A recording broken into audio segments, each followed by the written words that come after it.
So thanks, Vadim. So Terry, why don't you're in the top of my screen, so why don't you start introduction? Terry Flanagan, the business is the Third View medical, operational, and financial improvement for healthcare businesses. And been hanging around with Norm and IMC for about 9-10 years now.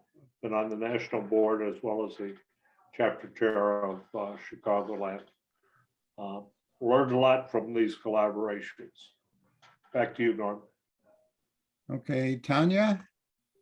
Yes, hi, my name is Tanya McNeil Weary. My company that I founded in 2009 is IBS Global Consulting, headquartered in Detroit, Michigan. And we focus primarily on helping SME companies expand into new markets around the world. I am new to IMC USA, so I'm the new kid on the block here.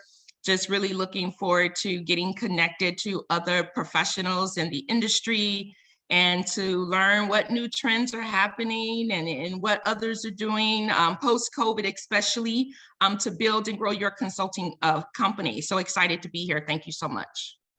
Thank you. Robert. Good morning, everyone. Robert Snyder calling in from downtown Chicago. My 30-year career I would characterize as pretty general IT consulting, project management, business PMO. At the moment, I'm writing a book. The working title is Innovation Elegance, Transcending Agile with Ruthlessness and Grace, which means I'm just trying to propose what's next after Agile. Okay, thank you. Vadim.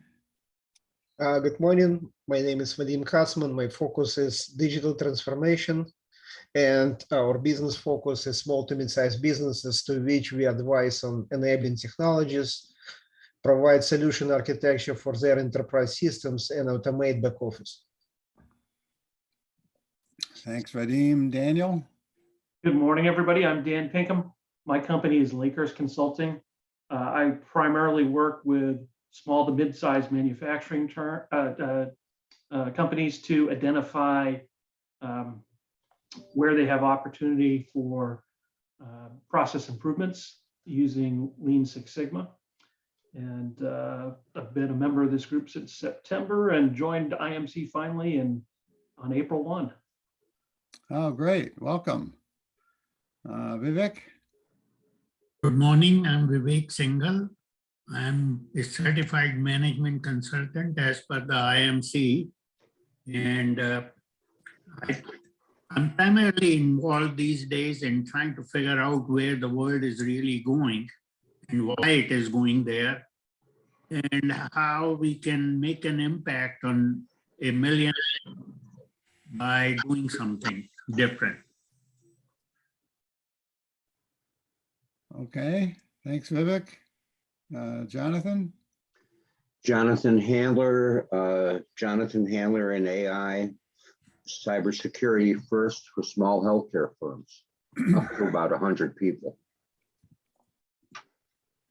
Okay, Margie, and when you introduce yourself, I will let you give your promo that you're probably planning to do at some point for the conference.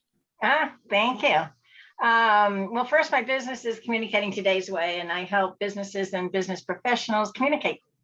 Written, verbal, online, offline, putting the words together, the sentences, paragraphs that will achieve the targeted objective. Also have a 7-step process to create strategies. And I work a lot with LinkedIn as well, because it's one of the best resources to support good communications. And I am co-chair of our ConsultCon 2022 hybrid conference this year. And it's very exciting. And it's offered as a virtual format as well as on site in Louisville, Kentucky. And I think it'd be best if I just answered any question. How many are coming? Well, how many are registered is the question. I'm planning, Okay. that's only a And That's only a you're all 5 hour coming to Louisville? That's only a 5-hour drive. Okay, yay, Louisville. We're gonna have a good time down there. And yes. But the hybrid also, it doesn't offer you the whole thing. And it will get you everything in the main ballroom. It won't get you the breakout sessions or the workshops on Friday. But you will get some exercise sessions in the morning, and you will get networking breakout rooms. And so we've got we'll be announcing all the speakers shortly. We've got a couple more to nail down for Sunday, but we've got Friday and Saturday all wrapped up. If you look at the agenda, it's very robust. All day Saturday are topics that the members voted for receiving information on. We took the topics that got over 50% of the survey returns on what you wanted to learn, and it's being taught by our members. Most of them with CMC credentials. Also on Friday, how many are pursuing CMC or want to know more about it? Okay, if you get there early on Friday, the official conference starts at 5 o'clock. But if you get there early, we have a couple of workshops. One's to introduce CMC and go through the whole process and help you understand it and work with you. And we have another one on ethics, which contributes to the CMC. So a lot of the theme is how to. So, and getting everyone equipped to go out into 2023, ready to go.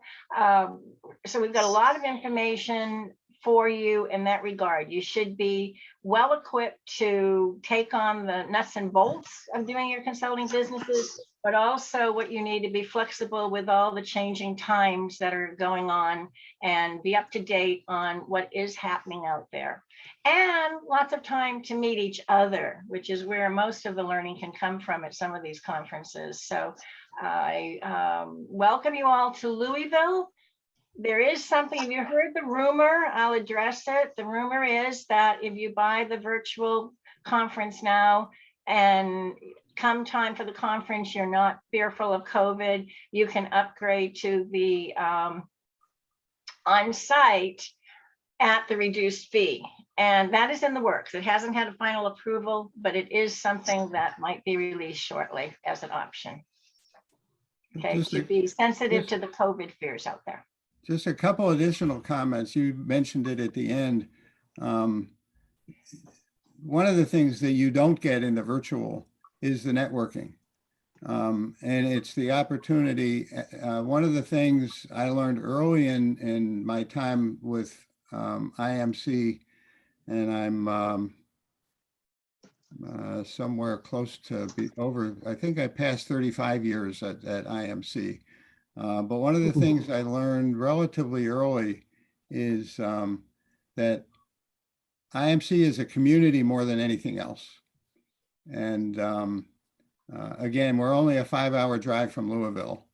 You do learn more in between the sessions than you do at the sessions, but also what goes on outside.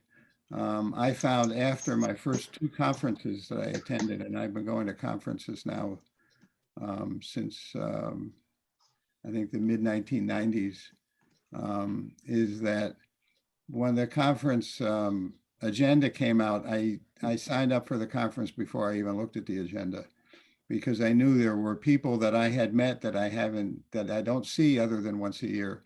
And that's a very worthwhile, a worthwhile reason to go just on its own. The other thing I'll add to what you said when you were talking, since you brought up the CMC, I see Vivek and Richard, I think, and I are the only CMCs on the call.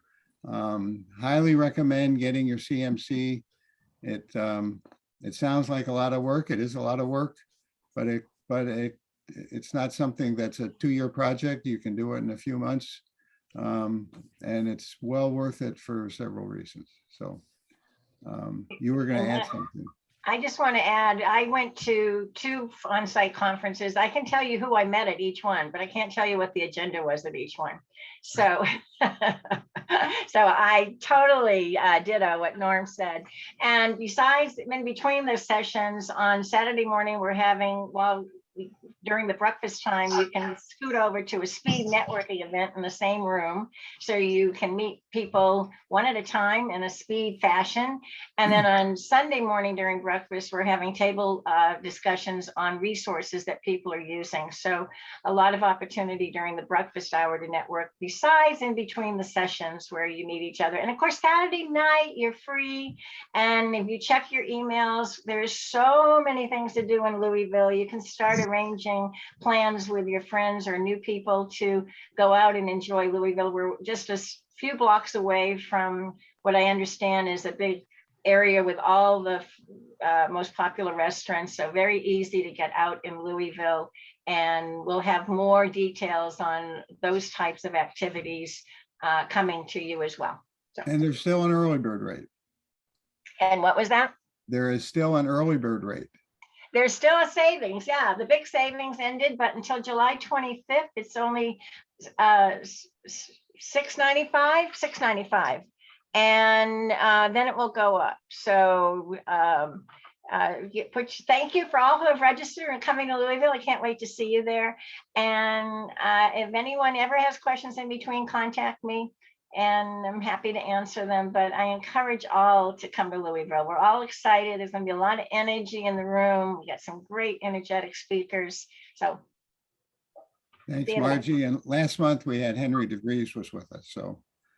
he's we've been- doing his Rainmaker workshop Friday, 4 hours at no charge. You'll see it advertised. He's doing it around IMC for a fee. But if you come early on Friday, it's a 4-hour workshop. And I think Mark LeBlanc, our keynote speaker, is part of that workshop for 4 hours. It's included with your conference registration.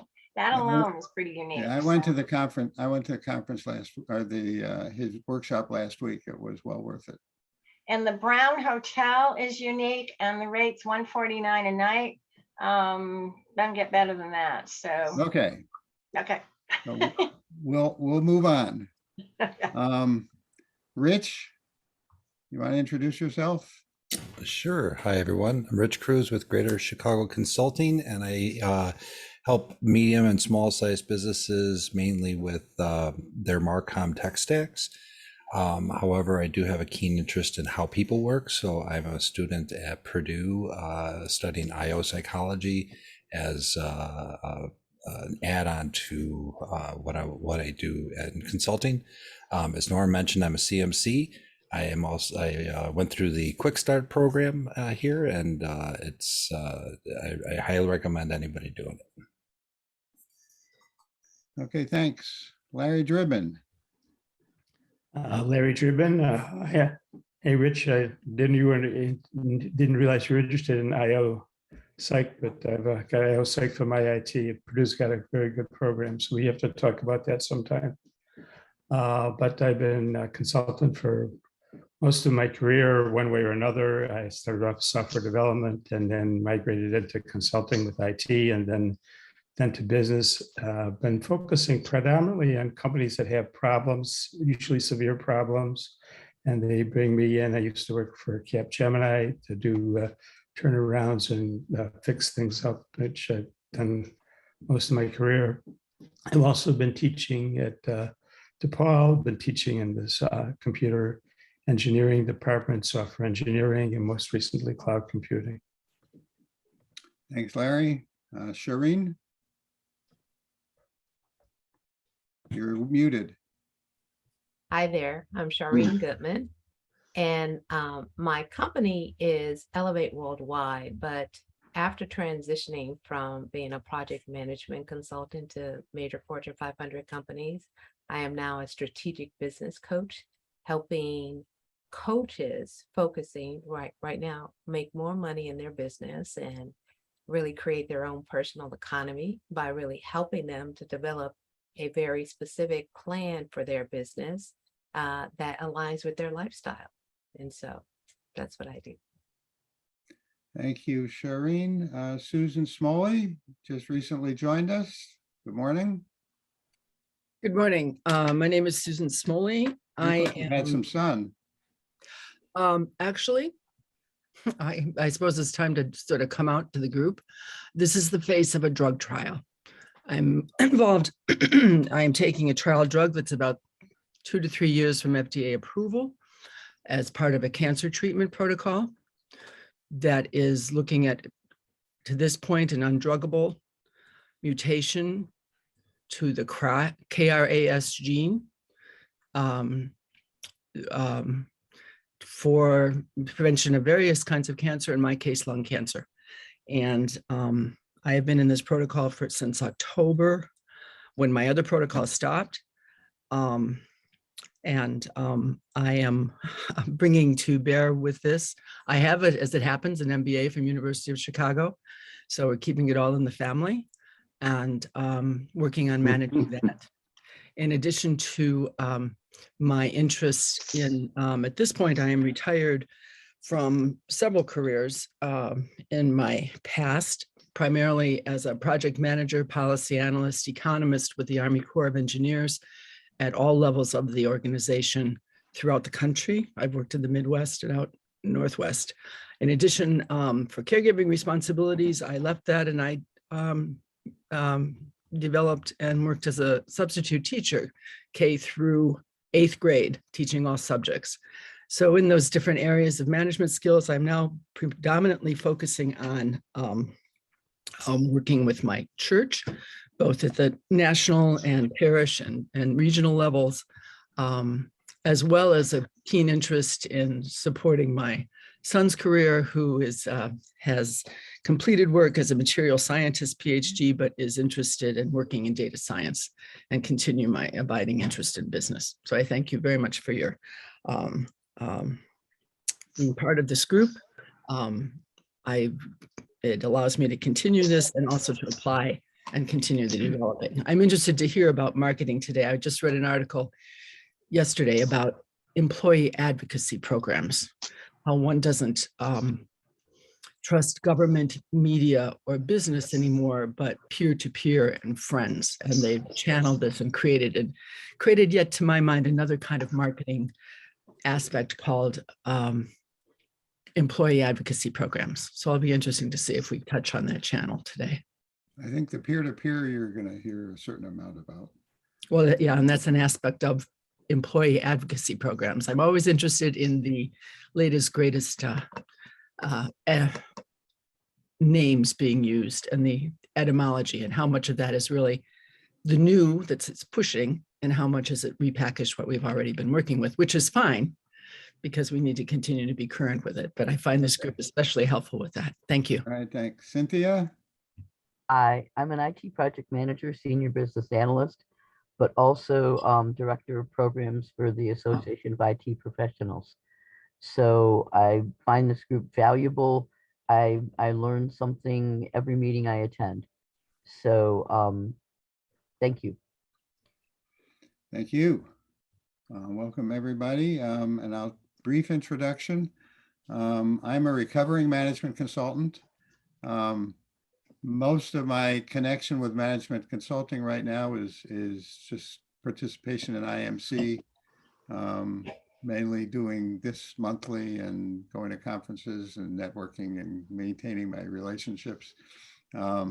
I've been over the years a strategy consultant in operations, or I guess the opposite, started as operations and it got me into strategy, got me into leading teams through decision processes, which then sort of moved down a level into coaching. After finding I enjoyed the coaching and was looking for something to do when I left consulting, I got certified as a personal trainer, and I'm looking to be a personal trainer to people basically my age, or a little younger, because there aren't, but there are a lot of people that need, I believe that fitness is the key to longevity. And there are a lot of people who think they can't do a lot of things, but really just need some help in figuring out how to do it. And I'm gonna sort of ask, this is probably a good group to ask. I recently, in reading about some things, I sort of thought about what would be, and I've been having trouble coming up with a name for what I want to call my business. And again, I believe fitness is the key to longevity. So I was thinking of using the term fountain of life or fountain of youth. No, because yes. it doesn't relate. And so the only reason why I say that is that you're talking about fitness, right? And how fitness is key to longevity. When I think about the fountain of life, I wouldn't even put two to Fountain two of together. youth. Even fountain of youth, I'm thinking an elixir, right? It Some makes kind it, of it makes it supplement. sound right. Yeah, So I so can use as a tagline that fitness is the fountain of youth. yeah. Okay, all right. I don't want to spend time on it. Okay, we'll talk I about it. I if was you looking want. for an immediate reaction and I got it. So. I like All it. right, so let's go on to marketing communications. Rich and Shireen were looking at, I guess they came up with a pretty extensive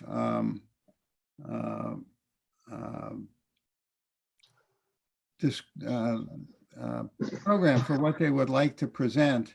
And as we looked at it, I sort of raised the thought that maybe they had enough material that it should be a two-part.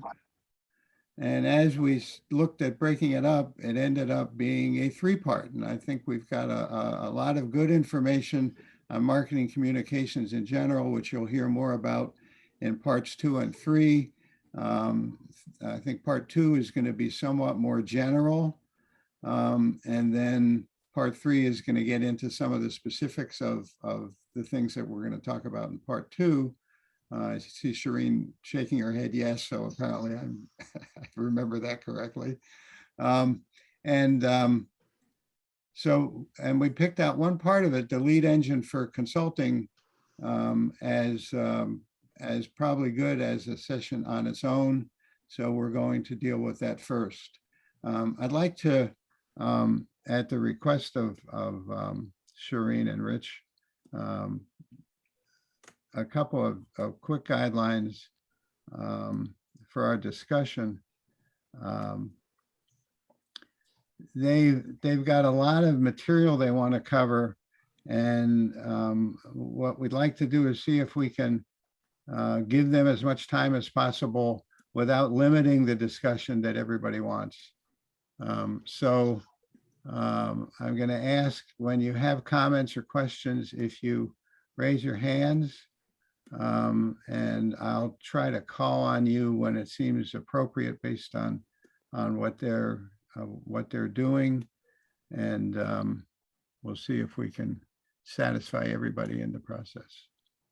So I think who is starting? Oh, and just one other thing. Normally at 9 o'clock, we tend to stay on if people are interested. Today, I need to leave at 9 o'clock. So we'll try to finish on time. Sure, no problem. I think we've cut this down to something that's manageable, and thank you, Shireen, for helping me to narrow this down and work with me on this. Originally, like Norm said, this is a very long presentation, and we want this to be more facilitated as a discussion. So we will pause for questions and for input. We just also want to keep things rolling and keep things as brief as possible, in those interactions. So with that, Shireen, we're gonna start with this is a lead engine for consulting engagements. So this is a way for you to leverage your expertise in technology to attract, engage, close, and retain more business. And it would help if I hit my presenter view here. There we go. Okay, so what exactly is a lead engine? So you've seen lead engines out there. These are, if you've seen a landing page that has a form on it, that is somewhere in some place within a lead engine. So it's a process to attract new potential clients and nurture them to take action with your company, to engage with you. Okay. Basically what it does is it leverages content and technology to deliver helpful information to your prospects. So that content may be, and this is not an exhaustive list, but it may be a PDF, it may be a webinar, it may be a video, it may be an audio recording. It's some piece of content that has value beyond some of the free content that you would just post, like a blog or a social post. It's something that has some value, and in exchange for that value, they're giving up some of their information to be able to get access to that content. Does that make sense? Cool. So why should you have one as a consultant? You want to be able to, one of the challenges that we have, because a lot of us are in the business doing the work, and we also need to grow the business and work on the business, right? So this is a way for you to grow your list and keep the funnel full by adding people to your CRM, and we're adding people who are interested in what you have to offer, right? It establishes trust that you are the subject matter expert, the SME, and it serves as a method for you to engage with future clients. So one of the other things that's important here is that it doesn't have to be overly complicated, but if you can have a multi-step funnel, which we're going to talk about in a second here, that keeps the people engaged, right? It's not just a one and done and then forget about it, right? We're trying to get them on the list because they have an interest in you. So just like any kind of relationship, we're trying to not just ignite that relationship, but to keep it going and to foster it, so that we're building the know, like, and trust factor that's going to have people do business with you. So Shireen put together this graphic here that really talks about the three phases of the lead engine. And so, has anybody ever heard of HubSpot? Yeah. Yep. So HubSpot is not only are they a marketing automation platform, but they also kind of wrote the book on inbound marketing. So inbound marketing is leveraging content to attract, engage, convert or close, and what they say delight, but retain your clients, right? So when we look at the different phases of somebody buying something, we're attracting them, we're engaging them, and we're closing them. And each of these has some kind of channel or some level of content that's going to work for them. So in the attraction phase, we're using search engine optimization. That's the content that's the content on your website, on your landing page. It's paid search, it's social media and ads, directories, backlinks, landing pages, referrals, print, videos. This is really how people don't know you, right? How do they get to know you? They're searching for what you have to offer. You're using the keywords to attract them from a search perspective, or you've met them at an event, such as this, right? Where I some of you folks I haven't met before, like Tanya, I haven't met you before, but I could leave a link to my lead engine when we have a one-on-one conversation, and that gets that funnel started, right? So that's that kind of attraction phase. The engagement phase, that's when you're actually delivering the content, right? You have that thank you page, you have the content, you have email, like an automation drip if you have something that's like ActiveCampaign or HubSpot or something like that. Again, it's social media. So social media, you're going to see in like all phases, just because that's where people hang out, right? That's where the content lives. Then if has anybody ever heard of retargeting? Yeah. Yeah. So retargeting it's the creepy thing that happens when you go onto a landing page and then you go to another website and your ad shows up on that person's on that other website, right? That's retargeting. Basically it's your browser said, hey, I was on this page and it's going to serve up an ad over at the other place as long as you maintain the cookie that was there, right? And then this close phase is where you have your offer email, you're offering a consultation with an offer, and then again retargeting just to get them back. Maybe not as much for consultants per se, because this is really relationship based. But if you do have something like a course or something that is e-commerce based, having a retargeting campaign to deliver like an offer is one way to do that close phase.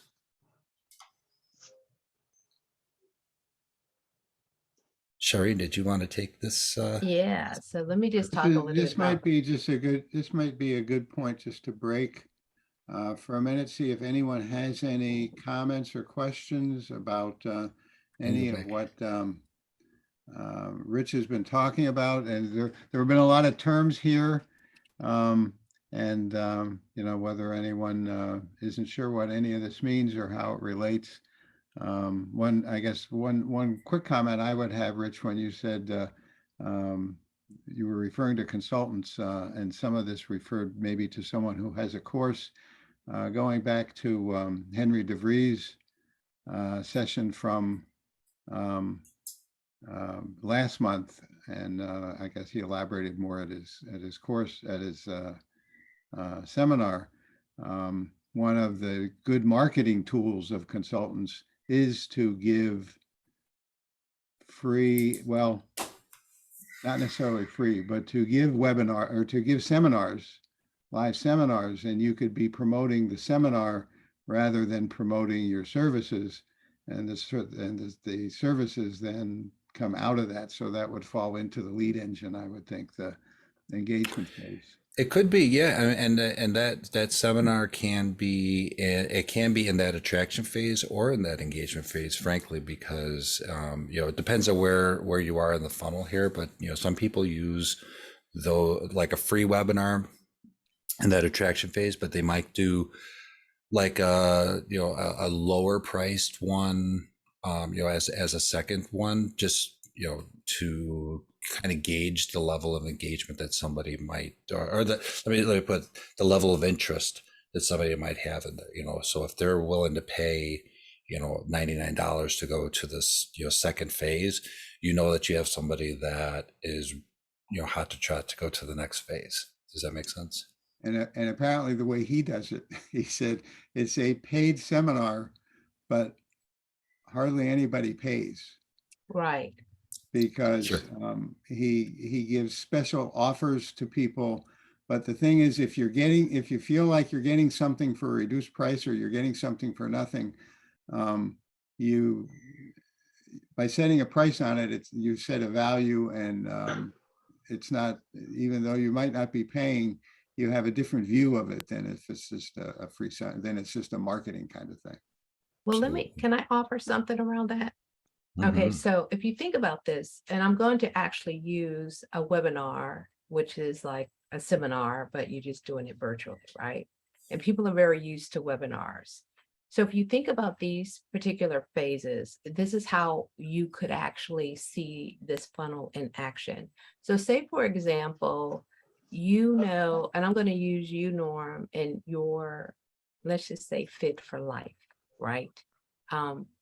That you have a very specific personal training program that you want to offer to a very specific, maybe age level, or people dealing with a very specific health issue, or physical health issue that you want to sell. So what I think about this is you plan from the outcome or the offer that you want to give. Could be a high ticket offer, right? So the attraction phase is where you're going to start to put some content out. Like people who are dealing with this particular movement, hey, we know that this could be painful, especially for people at such and such a age bracket, you know, but it doesn't have to be that way. That's your content. People are searching for, how do I become more mobile? I'm dealing with X, Y, and Z. How can I find a remedy? They're looking for a solution to their problem. And that's where your content comes in. They're searching Google to find a solution to your problem. They're looking on their social media. They see your content come up. That's the attraction phase, right? They see something that solves a problem. Now, your thing is, because you're putting out this content to attract these types of people, now you might offer them something. Hey, I'm hosting a webinar on such and such and such, how to do X, Y, and Z. They're interested in, man, this is the answer to my problem. I want to attend this webinar. That's where engagement comes in. They're raising their hand. So you have a registration form that allows them to put their name and email address in. You're getting that gold bar, is what I call an email address. When somebody gives you their email address, that is an asset for you in your business, right? So now you've engaged them, right? You have a thank you page. Hey, make sure you come to the webinar, blah, blah, blah, blah. You have to learn X, Y, and Z, these 5 points, blah, blah, blah, blah. Now, let's just say at the webinar, you're going to, or in between, you might be sending some information and so forth. You do the webinar. You could do one of two things. You can sell your offer at the end of the webinar, or you can offer a free consultation. For consultants, I think that's a great way, right? I'm going to offer you a free insight call. I'm going to offer you a free strategy session, right? To talk about the things that we've talked about on this webinar. Now you're in this opportunity of building that relationship, right? You can understand or find out what they're really interested in, where their real problems are. And so when I think about like how you can do a lead engine based off of what you want, what you're doing, taking into account, how do I do, doing a webinar or seminar, giving people information, not trying to do a high pitched sale, but you then come down and close them or make the offer to them. So I hope that makes sense. Thanks, Shireen. Any other comments or questions on what we've covered so far? Any other thoughts, suggestions? Okay, Shireen, why don't you go on? All right. So as Rich was talking about, right? So your content is really going to be the key thing.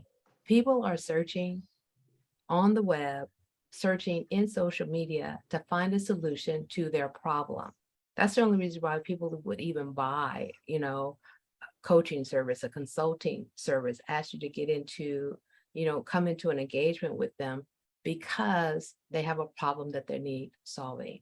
So as you think about where leads might come from based off of your content, again, think about for anybody who's writing blogs, they are still powerful.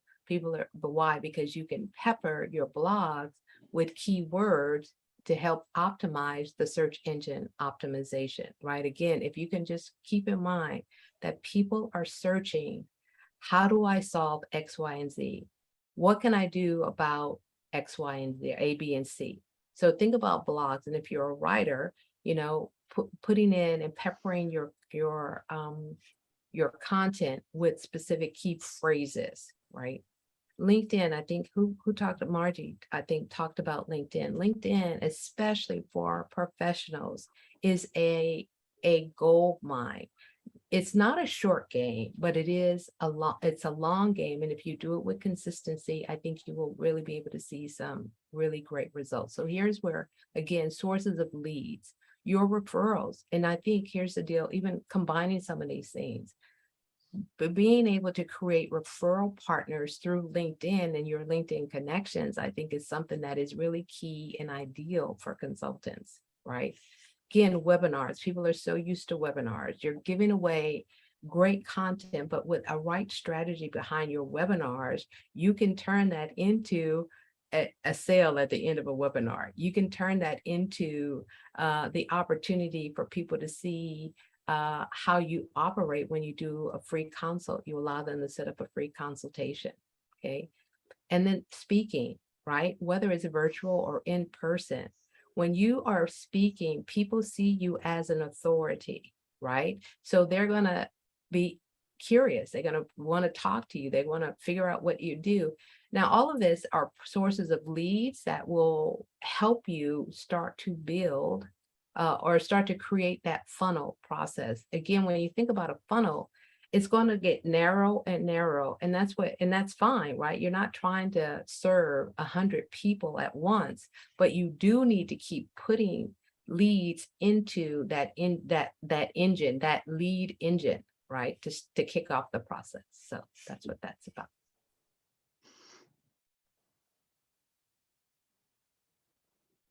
Now, this is just an example of how the funnel could really work. So as Rich mentioned, so you're going to be doing things like paid ads or, doing a post, etc. And all of that are the triggers to get the funnel working, right? So this is just an example of how that might work. So say, for example, and again, I'm going to use you, Norm, that you posted something about here, Fit for Life. Here's how you can alleviate pain in this particular area, right? So you do this post. You might want to then, if you're on Facebook, say, for example, I want to boost this because I want more people to see it. I want to get more exposure, right? So you might take that post and then do an ad or just boost it to get more people to see it, right?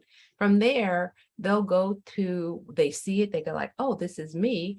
They'll go to your website or your landing page to find out more information, right?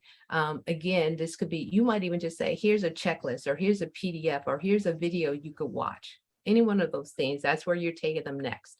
They go in, they put in their name, email address, and then they download it, they view it, they register for it. That's where the download portion come in. They are actively now engaged, and they have raised their hand saying that they're interested in what you have to offer.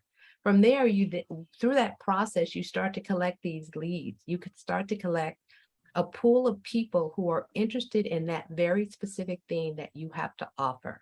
Okay. Now, as you go through the nurturing process, as Rich talked about, like setting up an email campaign, like you don't want to scare people off, right? Like, oh, you need to warm them up. Hey, thanks for downloading this. I wanted to give you another thing. Here's a short video that, you might watch that'll give you some tips on how to do blah, blah, blah, how to strengthen X, Y, and Z. And then the next one would be like, hey, I'm hosting a webinar. I think you might find this very interesting, right? Again, you're nurturing them, but all of this is planned out and strategic. You don't just like, oh, make it up as you go, right? But you plan it out because you understand you're taking those people who raise their hand through this journey, through this process, to ultimately get them to the point of sale, right? To the point of they know you, they like your content, they trust you because your content just, it makes them feel good. It makes them like, man, I think Norm really understands me, and Norm really gets what I have, what I'm trying to accomplish. And then when your offer is really ready, and when they're ready to buy the offer, that's when the sales happen. So that's an example of how you can construct your lead engine funnel. Mm-hmm. Yeah. Yep. Does anybody have any questions about the last two slides? Susan? Just a quick question. The previous slide, you mentioned LinkedIn. Mhm. Could you just briefly address what might be next up besides LinkedIn, along with blog, as in terms of other platforms? Close second. And then the other part of that question is, you've got blogs in there too. There are platforms there, Medium, Sure. and Yes. other kinds. Can you just address that briefly? Give just a list and I'm done.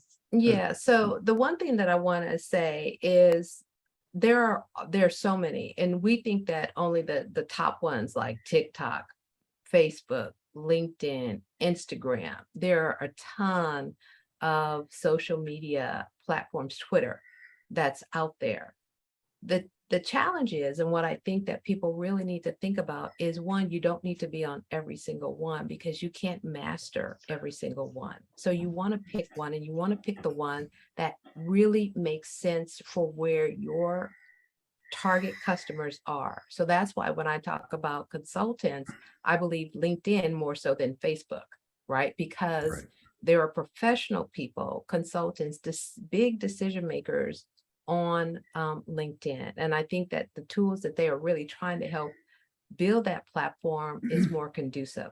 However, now Anybody giving them a run for their money? LinkedIn? I mean, it looks like a gold mine. it is. I mean, Facebook used to be the else is biggest thing. Facebook used to be the biggest thing that was giving LinkedIn a run for their money. Facebook is having a couple of challenges, but it's still a major platform. And when I think about even Norm, Facebook might be great for Norm's business, Fit for Life, right? You know, I'm just throwing that out there as a term, right? To understand who you're targeting, because these are professional people or who have probably, I don't want to say they're retired, but they're probably in a different stage of life, and they probably be like, I'm hanging out on Facebook, right? Yeah, They're not really hanging out on LinkedIn. So Right. you need to understand where your market is when you decide to pick a platform and ideally focus on one. But the one thing that I think about just all your lead sources, what I want you to understand is that it's an ecosystem. It's not an either or, it's not a right or wrong, it's an ecosystem. And how do they all attach to help you create the best, I don't know, the best engine, let's say that, right? You might blog, you might speak, you might do a combination as part of your ecosystem, and, you know, in the diversity of it, because you know, there are people hanging on out on LinkedIn, but they might find you through your blog posts. You might ask them to follow you on LinkedIn, right? Hey, I'm doing a speaking thing, and, you know, come watch me speak. Or, hey, I'm hosting a webinar, come watch me, you know, learn something during this webinar. I mean, this is something I just recently started, that every day on LinkedIn, every weekday on LinkedIn, I'm going live. I just started that on June 1st. Why am I doing that? Just to build, first of all, my authority up there, right? The second is because I have so much content to give. I have nuggets to give people. And if I'm not putting it out there, they're not seeing it, right? So that's just what part of my marketing strategy that I've shifted is to really just say, hey, I'm just going to go live, right? And when you think about the things that are shifting, you know, people still blog because I think it's important, and Google needs that content. But people, first of all, are just really, they don't really want to read. They want to see the live show. So that's why video is booming, right? So you need to be able to gauge what's going to be best, but also where are you most effective in what you're doing. So again, when I think about all what you're, to your question, you know, there are a ton of platforms out there. I always encourage my clients, pick one to start with, master it, make sure it fits your it fits what you're doing, your business, right? Again, when I think about I have clients that are on Instagram. Instagram is a great platform, but I'm telling you, you got to cut through that stuff that's on Instagram. Okay. And so you need to be very strategic about how you're going to do it, how you're going to target, what you're going to show up, all the images there, because it's image driven. And so again, you need to think through your lead engine. How am I going to do it? Who am I trying to attract? And then what is the quote unquote content driver, or the platform that I'm going to use? You mentioned Medium. Your Medium starts from your blog, right? It's just a way to push content out in different formats. They have Blog Loving. I love Blog Loving, right? I write a blog and then I say, push it out to these platforms for my blog so that you get more eyeballs on it. You get more traffic. Okay. Top two Tanya, platforms? wait, just Blog? Tanya's had her hand up for a while. Tanya, you had Top two, and then we'll go to again, Susan. Yeah, your I'm blog, trying to get an answer to, I just wanted two general lists. I understand. Medium, you could try Medium, you know, if that works for you. I don't want to say it's the top two. It all depends on how you're driving traffic to it. Thank you. Well, also Richard Bullock came up with something that's really good, another one to look at, which is YouTube. So yep, YouTube, it's, Google owns YouTube. It's a huge search engine, and you can write a really good description. So it allows you to put in more words than it's ever had before for some of that search engine optimization too. So, and to Shireen's point, some people don't, they don't like to read, but they will engage with you on video. So LinkedIn allows for that. LinkedIn Live, where you can have video up there. They also have a blogging. It's actually called Articles, but you can post articles in there, and you can take a YouTube video and post it in there. So there's lots of different ways to do that. But Tanya, did you had a question? Jesus. Okay. I was going to make a comment, but Shireen, she addressed it, and I need to be more consistent with this. But I think what I love about blogging is that it gives you that content to post on your social media platforms, whichever one you're using. So it's kind of like a 2-for-1, and that you can repurpose that content from your blog and you can use it on these different social platforms. And it also positions you as a thought leader in your industry because you're providing this content as an expert. And so, but again, I need to be more consistent with blogging. I do have a blog. I use WordPress for my blog. But that's something I think is really good. And then it draws people, you post your content on LinkedIn, it draws them back to the blog with the link, and then you get them to subscribe to the blog, and then you can just go from there. So that's what I really like about the blog. Yeah. You said two things there. I'm sorry, but you said two things there that really are worth talking a little deeper about, I think. One is consistency, and two is repurposing. So one, let's say you do a video, right? You can turn that video into a blog. You can turn that into a social post. You can put that onto your website, on certain landing pages. You could even take, let's say you had a longer webinar, right? You can take that webinar. I used to work for the Coin Laundry Association, and we could take that webinar and we could offer that webinar as part of our lead engine. So it was recorded. We take the recorded session. We use that as a way to get people to get on the list, right? So repurposing that content, not only is it efficient and effective, right? And a way for you to develop even more content from it, but the consistency you're talking about, it actually facilitates the consistency, right? Because now you're able to take that content, reproduce it in multiple different formats that you can use on the various different channels, right? So now it's like, well, I did this month, I created this video this month, maybe in 2 months, I take that same video and I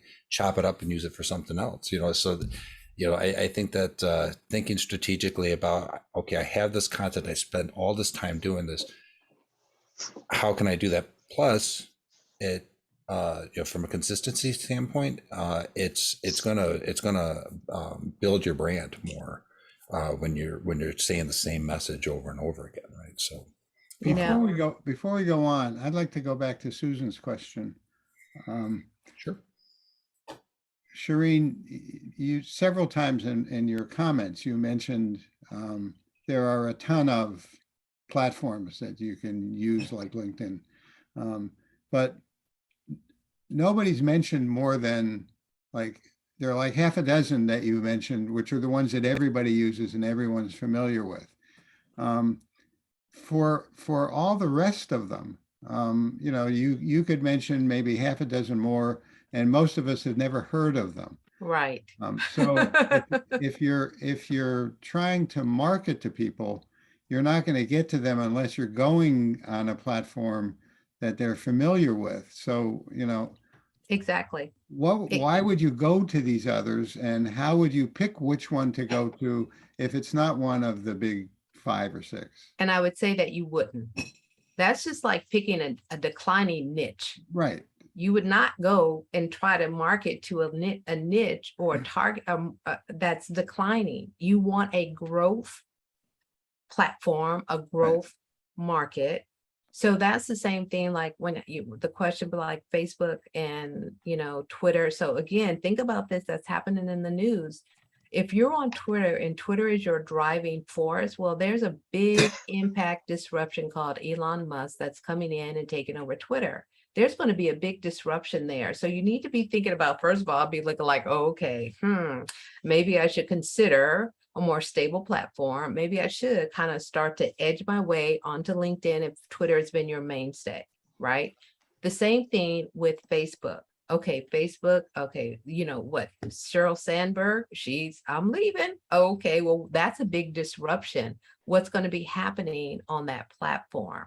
So I would be kind of like, you have to have your eyes wide open. You have to know what's going on, right? So what's in the news? Where are my clients? You don't want a very small platform, but there are international platforms. There are other platforms in other countries that you probably just don't know about because you're not there, right? But those are different platforms. But the thing is with, like, when I think about LinkedIn, they are doing so much, they are growing rapidly. It is a professional platform and it's international. You see what I'm saying? So I would not be trying to find, just for the sake of trying to find, a small some unknown, obscure from the US type of social media platform. But they're out there. If you can look at if you're on WordPress and some places that you can connect, and integration is probably the best way to kind of figure out what other platforms are out there, because they show up. I mean, that's the only way, the reason why I know is that they show up when I'm trying to do an integration. That's a really good point. That's So you're right. actually suggesting that you primarily, unless you have good reason otherwise, to stick to the major ones, and your emphasis needs to be on getting through the clutter. Yes, because there is so much. That's why I used to have an Instagram account. I was like, I'm not doing this anymore, because it's like, it's just the clutter and the amount of posting that I had to do, the amount of graphics that I had to do to sort of stand out. I mean, I still get followers and I do nothing on my Instagram. But when I look at Instagram, because I have clients that are on Instagram, it's like, you have got to break through. It's like breaking a barge, breaking through the ice in the Antarctic, right? That's how much clutter right now I see on Instagram. And so even with your lead engine funnel, your lead engine process, you need to keep those things in mind. How can I break through the clutter that is out there? And it's just constantly growing, right? And so I have one question, Shireen. They have these social media like schedulers that you can use where you can schedule your post and you can schedule them to go across multiple platforms so that you're not going to each individual one. So like you said, you may have some, clients on Instagram, some on Twitter. You just really don't know where that audience is. So if you're using one of these schedulers where you could just do one post, it goes across 5, at least you still have the presence, because I feel the same way as you with Instagram. It's just too much. Right. But if I can get a scheduler and I can just schedule one post and say, okay, send this to Instagram, Twitter, Facebook, do you recommend that as a strategy as well, just so that you do have that presence for some of those clients that may be on those platforms that you don't want to miss? I do. I believe in automation. I really do.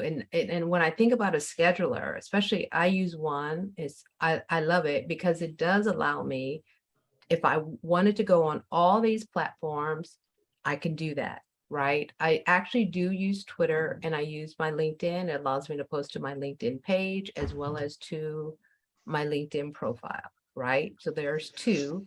And I do this, so I set up a strategy to be able to send out content on a consistent basis. So the one thing, again, about work smart, not hard, is that you do want to be able to leverage technology to help you with some of this stuff. Yeah. And so if you do want to, Jonathan, so if you do want to be able to send out a post to multiple ones, I would advise you using a scheduler. Right now, just keep in mind that when you're posting to all of these, you still need to be able to reply to people, right? You need to be able to hit a comment back, right? And so you need to, again, I think just try to reduce the size of all the content that you're sending out, but that's definitely something you can do. You Okay, I know, want to give the two of you a chance to go on. I know you have more material you want to cover. yeah. Jonathan in the chat asked, how do you compare Medium and Substack? And this might be something that you would want to address with him offline, because we've been talking mainly about the main. Yeah, I mean, frankly, I don't know enough about.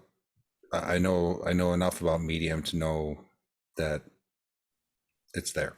Yeah. Frankly, I don't do Okay, it. all right, so And I don't know maybe- anything about Substack at all. Substack, right? See, Yeah, that's one of Maybe- those maybe obscure if you would just- platforms. If you would just post that in the chat, since Jonathan has stepped away That's fine. from Yeah, his yeah. computer Yeah, for sure. a minute, and Yep. let's go on.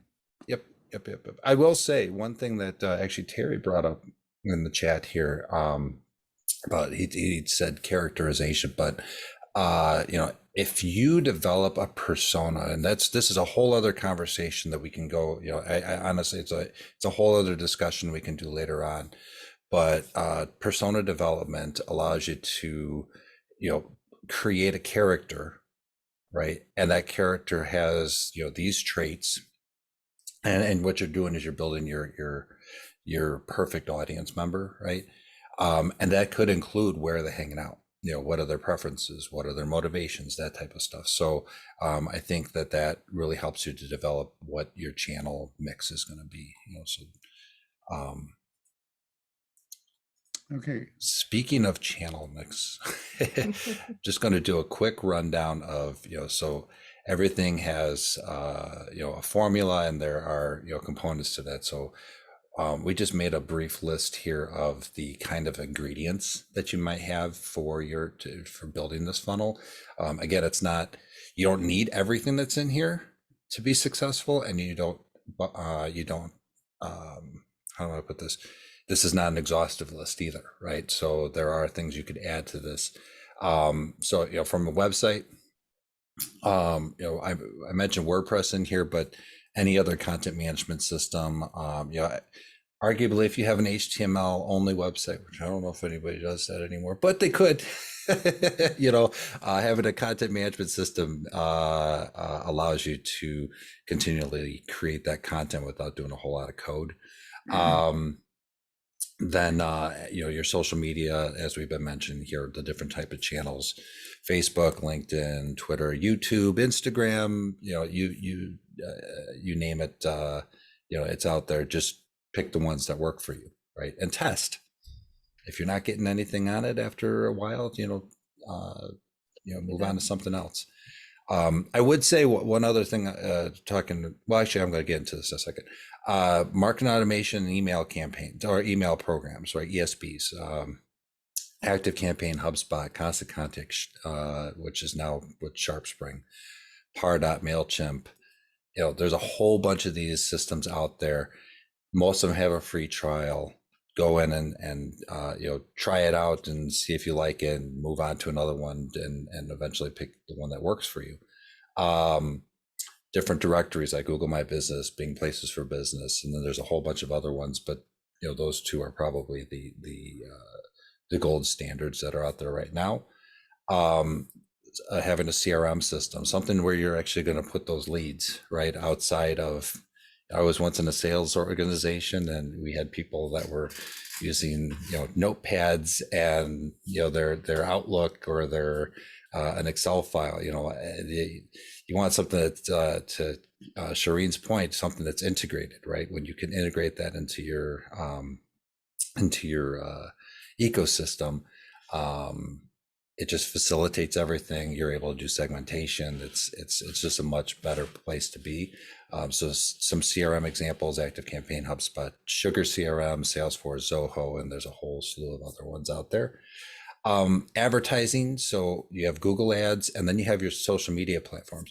And I know that sounds like, oh, I got to spend money. Oh, I gotta know how to do all this stuff. This is, it's just a daunting thing.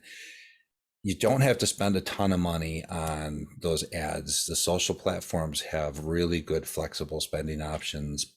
But I think the most important thing to mention about like LinkedIn and Facebook specifically is the targeting are to my opinion, second to none out there. Google's really done a really bang up job too. There are some third-party applications you can use to manage your ads as well that don't cost a whole lot of money. Again, rabbit hole, we can get down that further on, but you don't have to fear ads. They're if you, especially on social media, posting and getting organic traffic is it's tough to do. When you can target your audience through ads, you're gonna accelerate your process. Some of the meeting tools that are out there, Calendly, Microsoft Bookings, even Outlook.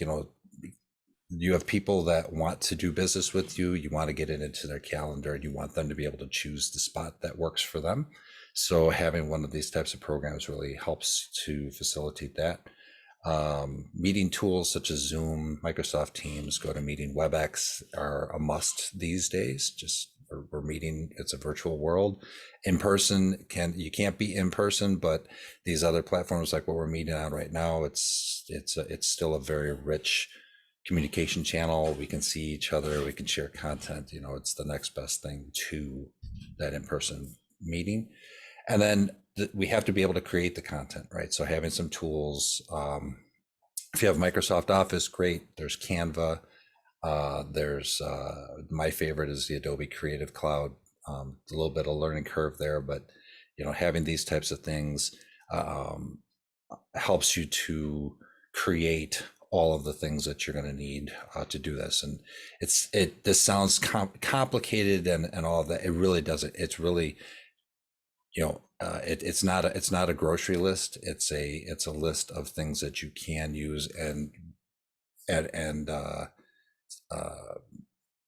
think of it like a painter's palette in a way, right? You don't have to use all the colors, right? You use the ones that complement each other. Does that make sense? Any questions about that slide? Comments, concerns? I'd like to thank Susan for putting in, I think it was Susan who put in the chat a description of what Substack is for some of us who are wondering about that. Thank you very much. All right. So, I think that it could seem like, just even with the last slide, like a bit of a daunting process to figure out, well, how do I really get my lead engine going? But there are steps to take. And one thing that I always encourage my clients to do is don't try to eat the entire elephant in one bite, right? Like, you don't have to take on everything. But the one thing I would say is that you do need to start.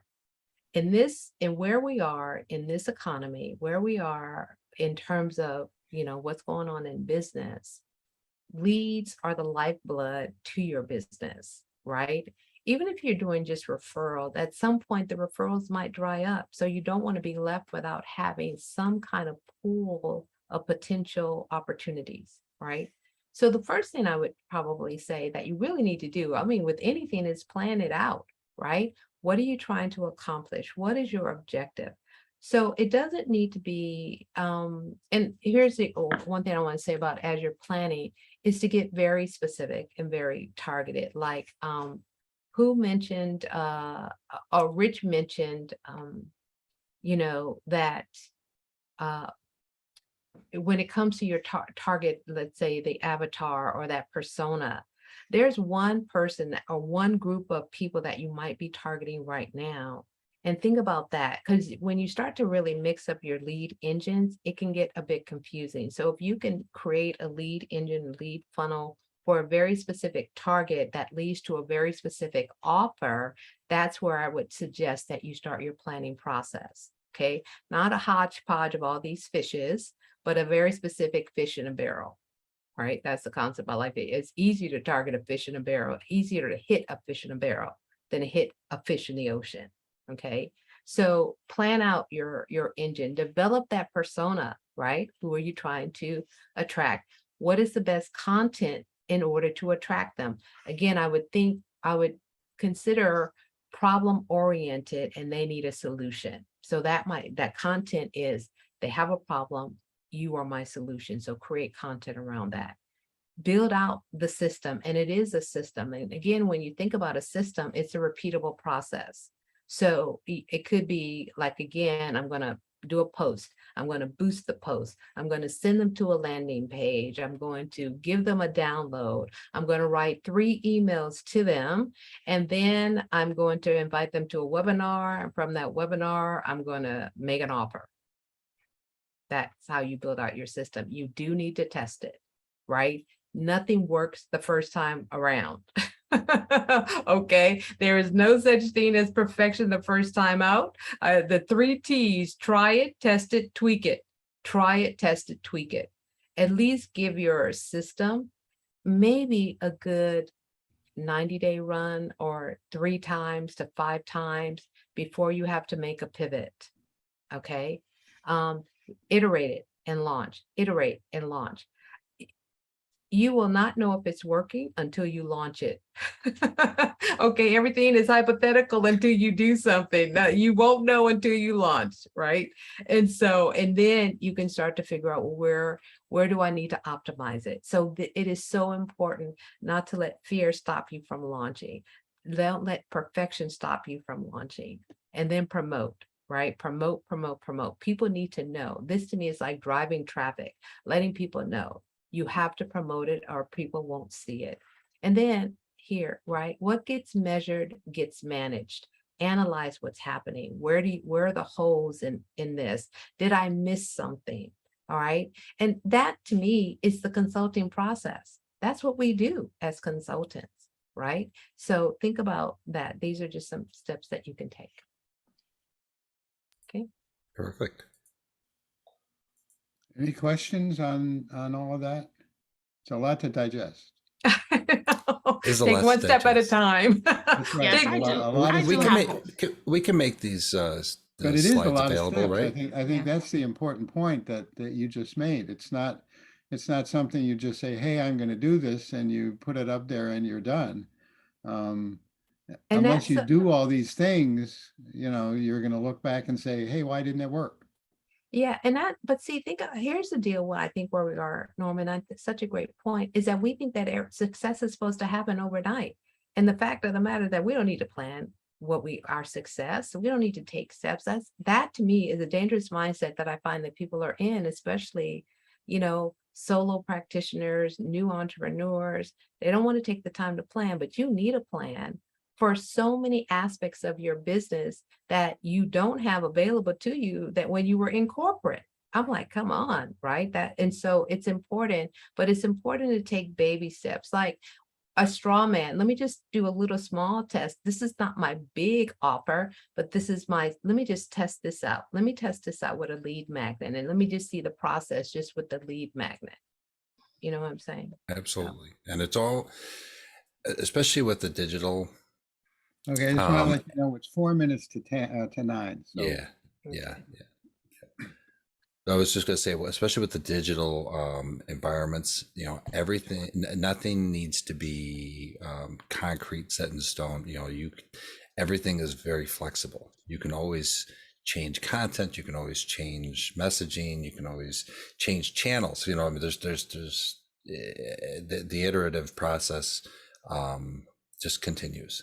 So don't feel like you have to be married to this and oh, it's not working, but I don't know what I'm going to do to fix it. If you need to turn it off, go back, try it again, test, and then relaunch. So that don't be afraid. Robert put in the chat, big successes have 1,001 smaller successes. Absolutely. And probably even a more important thing to remember is the more failures you have, the closer the sooner you're going to get success. Well, Robert's talking about, he's writing the book about Agile, right? Right. So fail fast, right? Yeah. And there's no failure. It's only a learning experience. Right. It's like, man, how would you know if you just never did it? And so it's like, oh, that doesn't work. I mean, I love that with Einstein. Okay, that one didn't work. Sure. So Henry Ford and Edison were both known for, when something failed, they said, okay, we got that one out of the way. Out of the way Right, quickly, right. fail fast. Sure. Susan has a question. And Tanya did too, I think. Mhm. Yeah, and I was just at the Henry Ford at the Edison Laboratory, and I'm reminded it was 3,000 times before he got the light bulb, I think, the filaments and things he tested. But just the thing between, oh, your slide before, could you just spend just a brief period speaking to when you're talking, could you go to the slide before? Where you had step numbers? Yeah, there you go. Yeah, between 4 and 5, or maybe it's when you're doing 4. Could you just speak to a little bit of time that you want to visualize what that success would look like and what you're measuring for? Do you have any hints for how do you get in your head? You know, you've talked, you made a case about spending time doing that. But that's I often find myself like, when I've been in performance reviews, well, what will success look like to you, boss? And regardless of what I do, the point is, have you thought about when you see it, you will say, yes, this is a success. Is there some space here? Am I on some sort of track here about something that's key that goes on between either 4 and 5 or in 4? No, that's a really good point. So the data collection and analysis of the data and having an idea of what those KPIs are and what you think they should be, forecasting that out,